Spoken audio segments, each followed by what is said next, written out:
Hey guys, it's Larilyn back again with McCall's 4391. It's the Line Princess Theme jacket.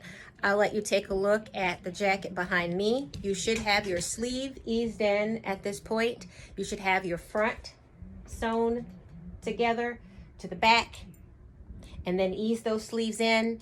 At this point, you want to make the determination if you want to add your shoulder pads for that extra structure throughout here, depending on what you want. I like my jackets to have more of a tailored look.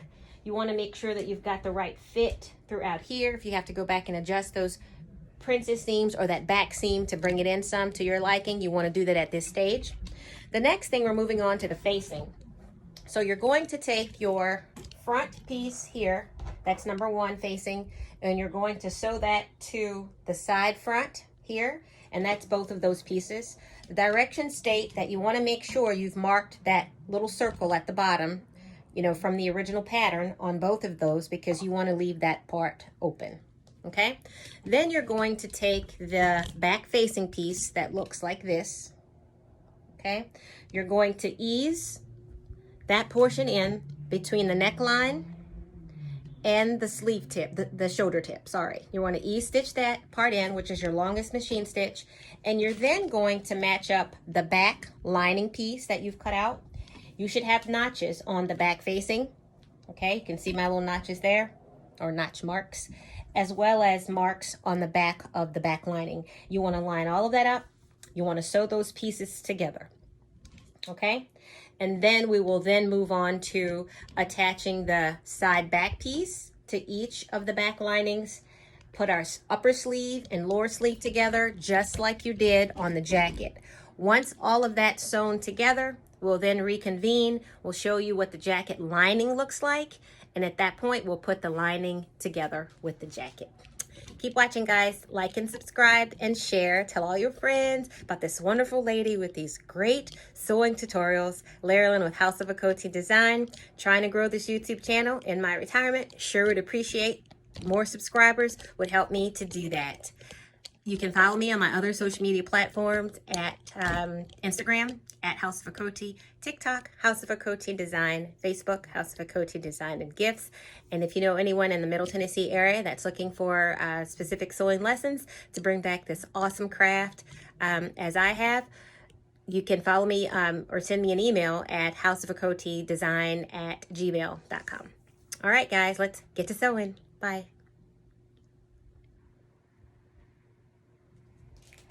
Hey guys, it's Larilyn again. We're at the home stretch with McCall's 4391 Princess Theme jacket. So at this stage, you should have your lining pieces sewn together. We have the center back lining with the two side back pieces, and you should have created your pleat at the top. I'll let you see what that looks like from the inside as well. Then you have your, this is just one half of it, but this is your front facing to the side front portion, and you should have a complementary side piece that goes with that. So at this point, what we're going to do is to line up the shoulder pieces of each of the front facings with the back shoulder piece. And if you remember, you put those E-stitches in to the back portion of the back facing, and you can adjust that based on that shoulder width measurement we talked about in the earlier video.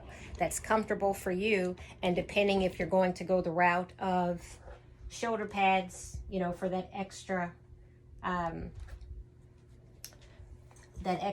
detail of fitting to make it a little bit more structured is what I'm saying.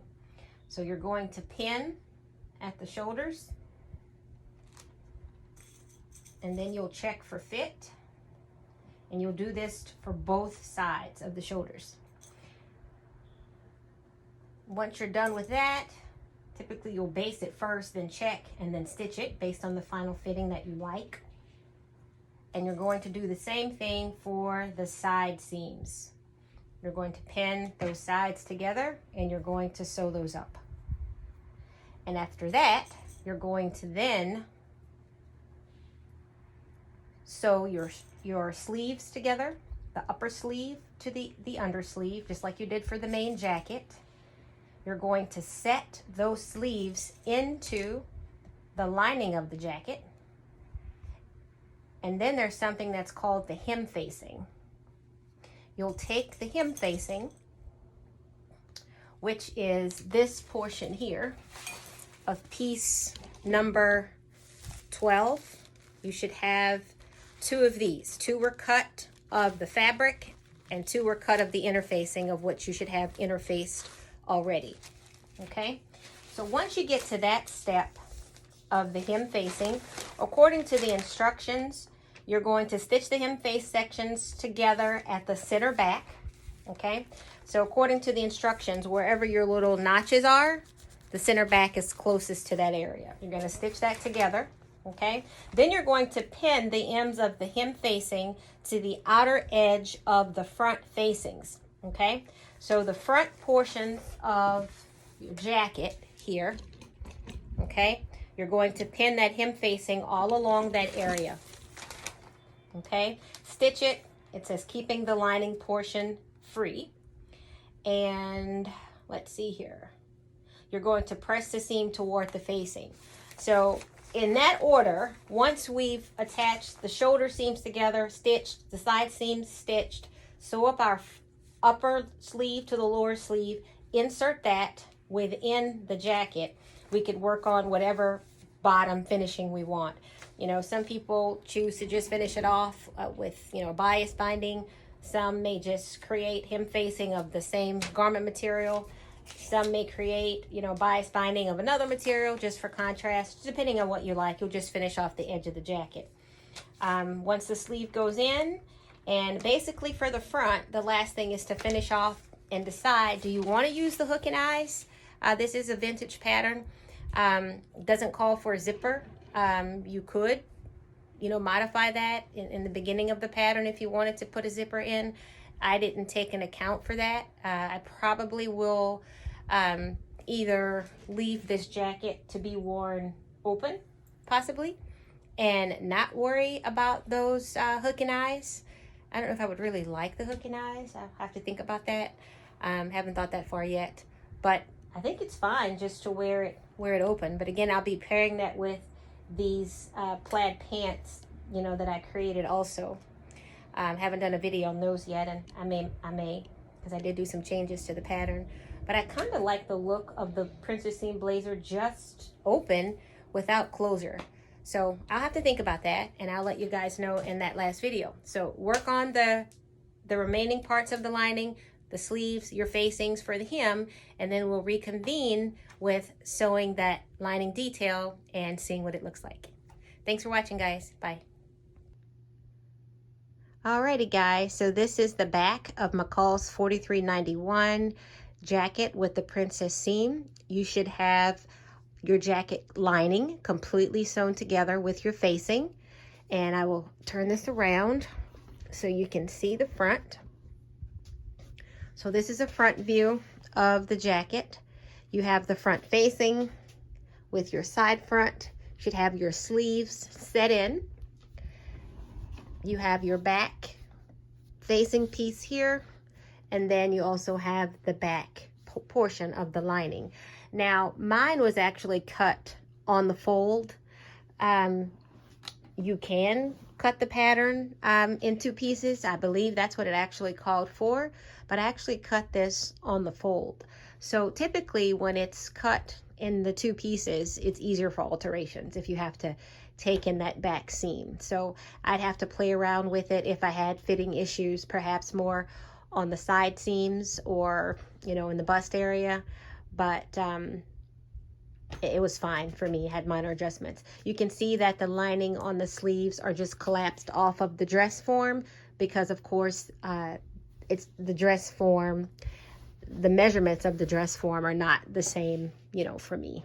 So keep that in mind when you're choosing how to structure your shoulders, if you're going to go with a more relaxed look without the shoulder pads, or more of a structured tailored look with the shoulder pads. So what we're going to do now is attach that hem facing along the front.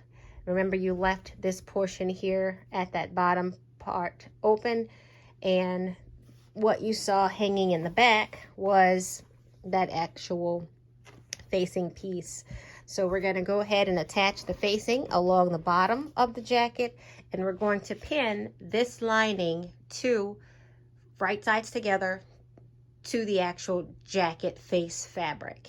And according to the directions, once you put right sides together, pinning the facing and lining to the jacket, you're going to stitch the front opening, the neck, and the lower edges.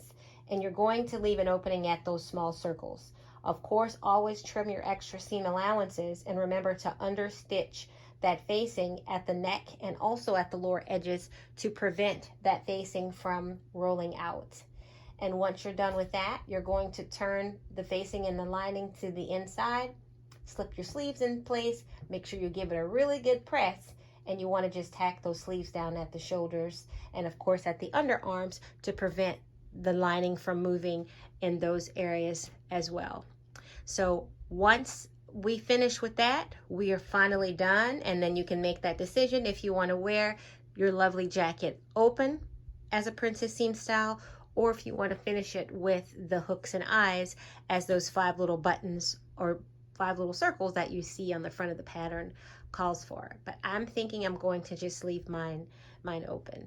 And just to let you know, this is the lining. So my plaid that you see here will actually would match with just a olive green solid jacket on the outside. I put this lining on the inside because I always like to be a little different, love beautiful linings, and of course I can always switch it up with something outside of my plaid pants. Okay, so keep watching and we're almost done. Hi everyone, it's Larry Lynn again with House of Akoti Design, bringing you the last home stretch of McCall's 4391, the Princess Seam Jacket. So at this stage, we have the lining pinned to the face fabric or your chosen fabric, right sides together.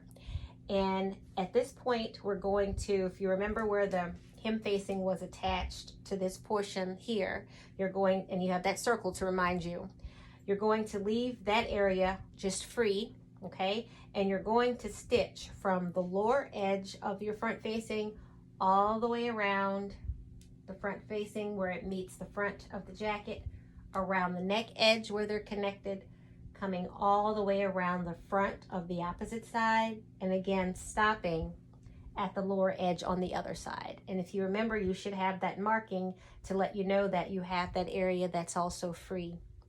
Once you're done with that, we're going to turn everything the opposite way. You'll be looking at the face fabric and your lining will be on the inside. And at this stage, you attach the hem facing to it. Remember, your sleeves have already been finished on the inside with your facing. So at this point, I will just go in and hem, probably serge the edge of this lining because it frays a little bit. You could either do a double turn of your hem and, you know, like a small narrow hem, and then another probably 1/4 inch hem, and then stitch that close.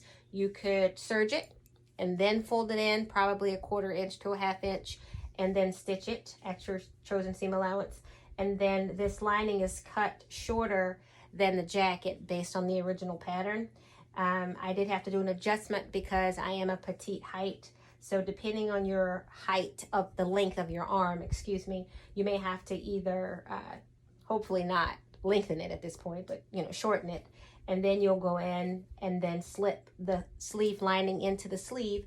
And remember, you'll be looking at the inside of the sleeve and inside of the lining within your jacket. So hopefully that makes sense. So go ahead and finish off the bottom hem once you've sewn both pieces together. And then at this point, you have to decide, do you want to add those hooks and eyes to the area of the front or just leave it open? And I think I'm comfortable with just leaving it open. Okay, so let's work on that. Get to sewing. Bye. So if you remember the portion between the circle that you left open, this flap, you will then use that flap and turn under 5/8 of an inch of the lower edge of that lining, and you want to place that folded edge 5/8 of an inch below the raw edge of the hem facing. Okay, so you'll measure 5/8 of an inch here, that part will turn down, and then you'll have to slip stitch that portion and slip stitch all the way around. And of course, that'll give you the nice couture finish. Some choose to, finish it with stitches, but if you're going to go through the whole process of making such a beautiful garment, let's go ahead and go to the finish line and do that hand stitching. Okay, so the last video will show me modeling this awesome garment, and leave your comments below. Love for you to share your makes based on your jackets, and give me some feedback on the video. I sure would appreciate it. Again, like, share, and subscribe. Lairlin with House of Okoti Design. Bye.